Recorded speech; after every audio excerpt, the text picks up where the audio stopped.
Alright, in this video, let's run through an overview and upgrade scheme for the limited time series featuring Honda S2000 Gt. Alright, so just like the Acura one, this one is running until 29th of April. So depending on where you are in the world, once again, that might mean the series actually will expire on 28th Sunday in the evening. So check your calendar and schedule accordingly if you are planning on running through the limited time series here to win this car.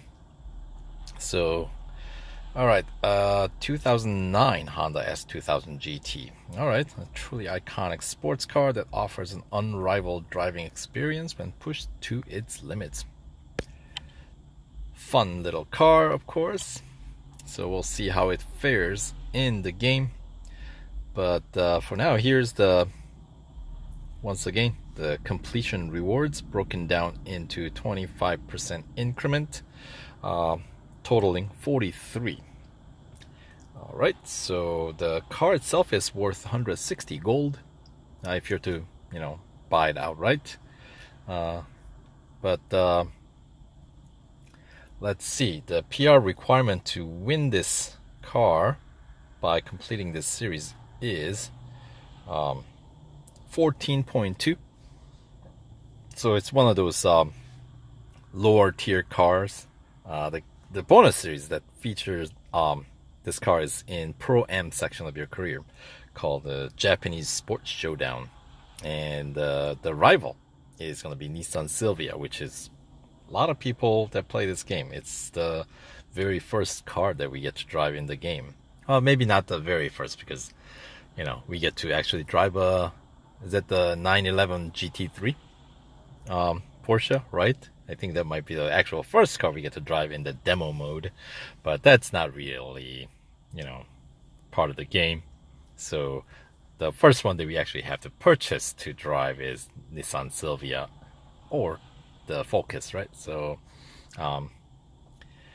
anyway, I digress.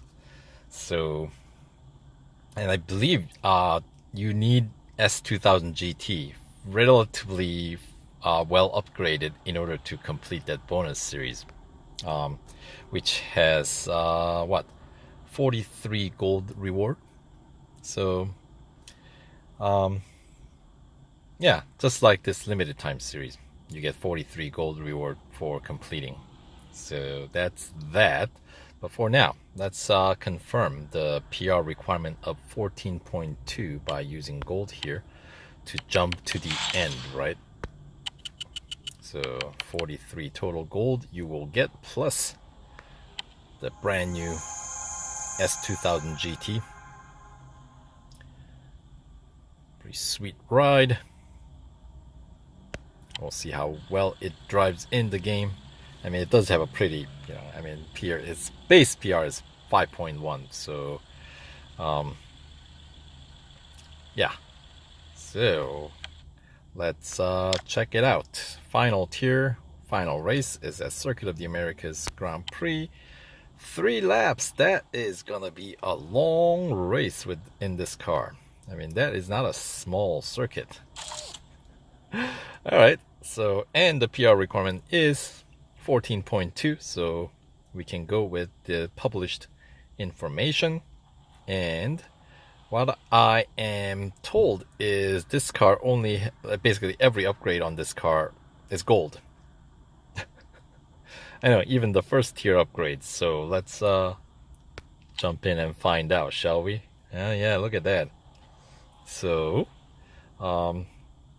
I'm expecting that 3 upgrades across the board, just like all the other cars, will get us there with the cheapest cost.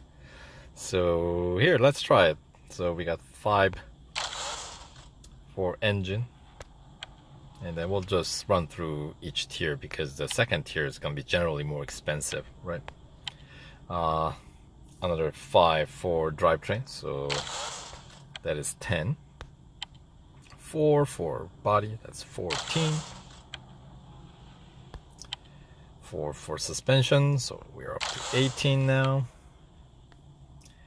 And the exhaust is 4, so 22, right? Brakes 3, so that's 25. And tires and wheels another 4, so 29 gold so far, and that brings our PR up to 8.1. So that brought us what, about 3 point, yeah, 3, exactly 3 PR point, right? So, and we got some from 5.1, we got to get up to 14.2, so about 9 PR points. So each tier I'm expecting is going to get us roughly 3 PR point boost. And let's keep it going. So we got another 8 gold that we're going to have to spend for second tier gold upgrade here for engine. Yeah, these are all gold, aren't they? Drivetrain 7. Body is gonna be 6. Suspension 7. Exhaust another 7. Brakes 5. And tires and wheels 6, and that does bring the PR up to 11.1. So alright, so that is exactly, once again, 3-point PR boost. So I'm hoping the last one will get us that extra 0.1 PR point. So I'm expecting that these third tier upgrades are all gonna be cheaper than the fourth tier upgrade of any of these other categories.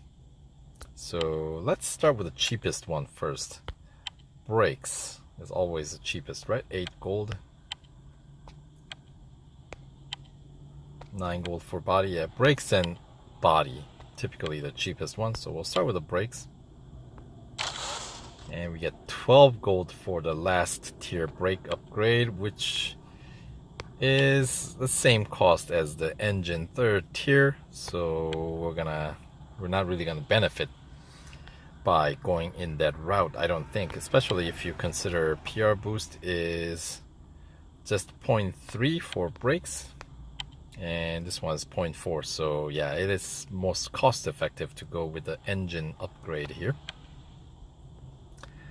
And then let's try the next cheaper upgrade, body. Right, and then yeah, see, 14 gold for the fourth tier upgrade, which means, yeah, cost wise, just getting 3 across the board is going to be the cheapest. So yeah, tires and wheels. So okay, you know what, we won't bounce around, we'll just get all 3 upgrades across the board for the total cost of, let's see, let's add them all up. 5, 8, 12, 5, 7, 10, 4, 6, 9, 4, 7, 10, 4, 7, 10, 3, 5, 8, 4, 6, 9, and the magic number here when they're all added up is going to be 143 gold. So that is expensive for a little car like this, but 3 upgrades across the board does get us exactly to PR 14.2, which is the required number. So yeah, with this car and what was the other one, the NSXR, both kind of don't work with the normal formula that I've used in the past, which is basically the cost of the car itself and the reward that you get, you know, in this case would be like 203. And generally upgrade cost to meet the PR requirement to win the car has been about halfway.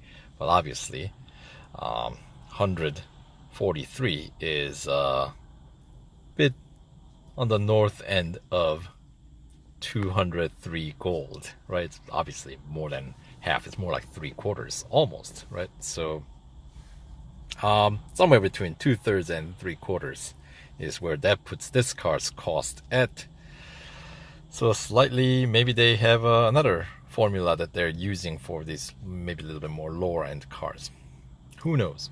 But for now, let's go through the series here for the quick overview.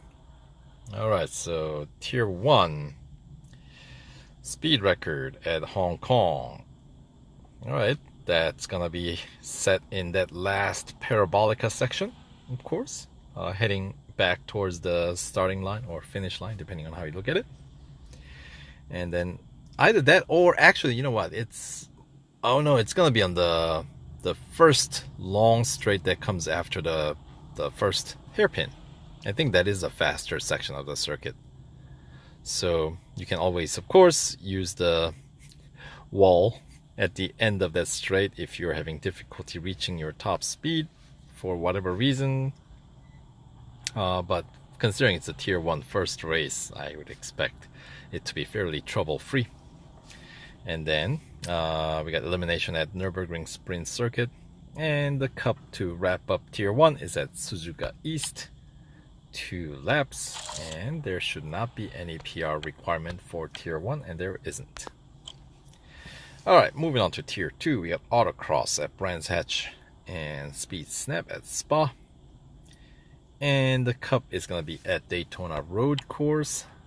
So that's a decent length for a car of this caliber.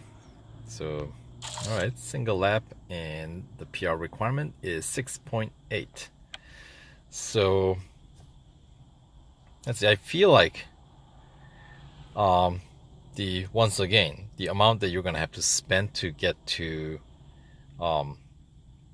claim any reward is gonna be more than what you actually win. So what I've been saying, you're in it to win it.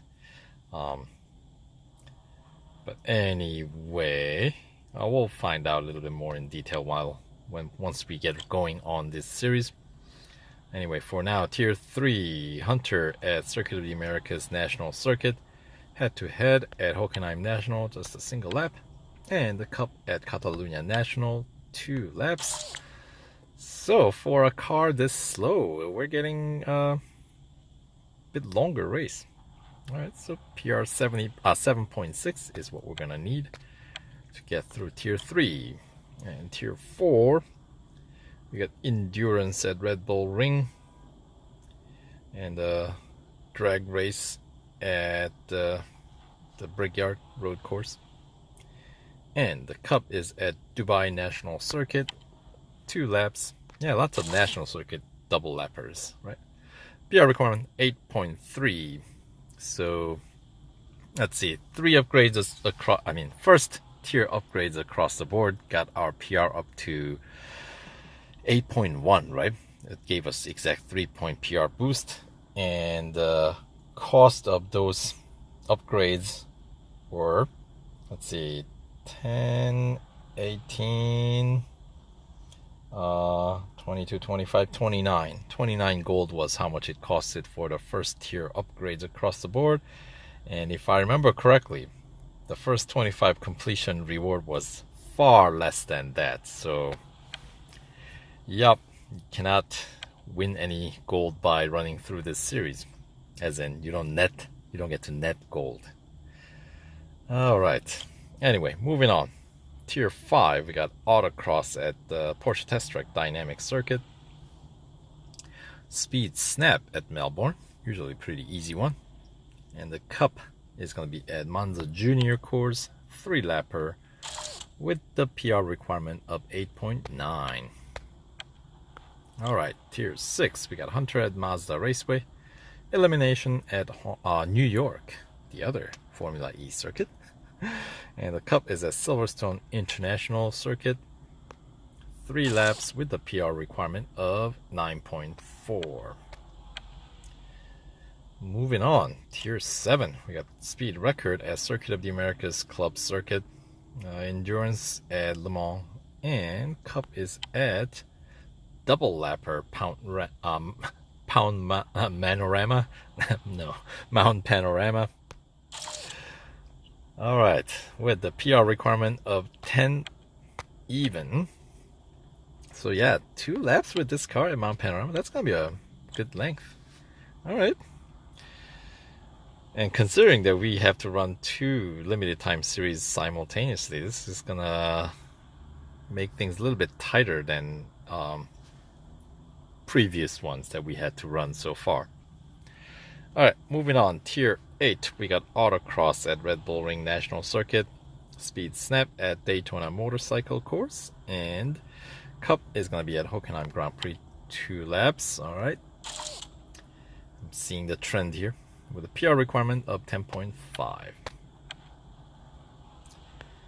Alright, Tier 9, we got a drag race at Monza Road Course, Hunter at Silverstone International Circuit, and the Cup race is at Short and Curvy Dynamic Circuit of Porsche Test Track, 4 laps with the PR requirement of 11 points.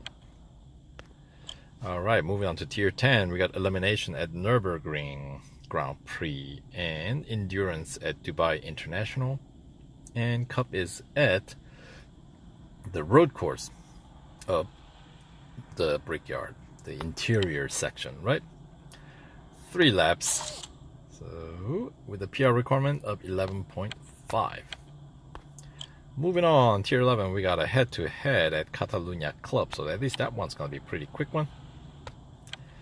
Single lapper, Autocross at Mount Panorama, and the Cup at Suzuka Grand Prix with 2 laps and the PR requirement of 12 point even. Alright, and speed Tier 12, Speed Snap is at Daytona Road Course, so we're getting a few events at Daytona with this car, huh? Alright, my least favorite track. I'm terrible at Daytona. So that's why I am aware of my shortcomings at that track. Anyway, moving on. We got Speed Record at Melbourne. Shouldn't be too bad. And the Cup to wrap up Tier 12 is at Spa, 2 laps, and the PR requirement is 12.5. So 0.5 PR increment for each tier here. Of course, that's gonna have to change just a little bit before we reach the end. Alright, Tier 13, we got Endurance at Brands Hatch and Hunter at Monza Road Course, and the Cup at Mazda Raceway, 4 laps with the PR requirement of 13.1. As I was saying, it has to change at some point, and apparently that's where we're beginning to change. So that's a 0.6 PR point climb coming from Tier 12 to Tier 13. And Tier 14, we got Autocross at New York, Elimination at Red Bull Ring Grand Prix, and we actually have a Cup race at Le Mans. Thank goodness it's at least a single lapper. Can you imagine running multiple laps at Le Mans with this car? It'll take forever. Anyway, PR requirement is 13.6. And finally, here we are. Final tier, Tier 15, head-to-head at Nurburgring. Nice and short Mühlenbach Life, single lapper. And Speed Snap at Hockenheim, short. And, of course, we got that triple lapper at Circuit of the Americas Grand Prix for the finale. And, of course, final PR requirement is, once again, 14.2, which you can get there by getting 3 gold upgrades across the board. So that's 21 gold upgrades, which is going to cost you some 143 gold. Yikes. But the upside is you don't have to wait for them to get there. So if you want to call that a silver lining, that is there. So anyway, so that does it for this series overview and the upgrade scheme video. So if you're planning on running through this series to win this car, good luck. If you found the information useful here, please do click that like button and subscribe for more content. Do share. More viewership definitely helps me out. So yeah, all that and above. But for now, that is it for me. So over and out.